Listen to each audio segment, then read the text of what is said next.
We got the actual flight controller audio, so this is how it happened. New York 39 is with you at the back of the statue, looking for Bravo Tour information pop-up.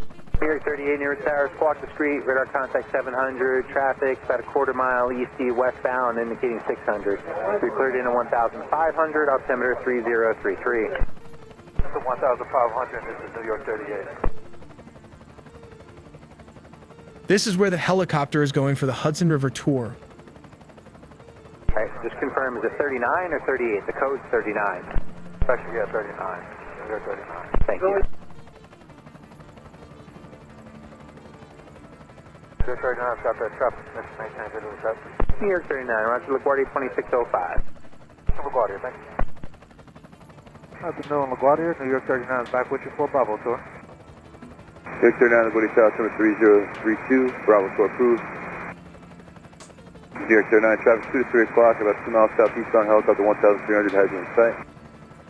New York 39, looking for that traffic. Could I also get that check out?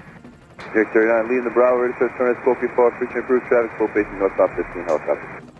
Got that traffic aside, maintain a visual set, New York 39, thanks for the help. This is where it goes up the river to George Washington Bridge, then turns around to fly around 900 feet, and the flight controllers kept searching for the missing helicopter. That's 2-1, leading the Bravo, ready to turn Scorpio Fall, frequency approved, and is there anything you see in the Hudson? Anything out of the ordinary? Squawk far and negative Metro 21. Roger, thanks. No problem.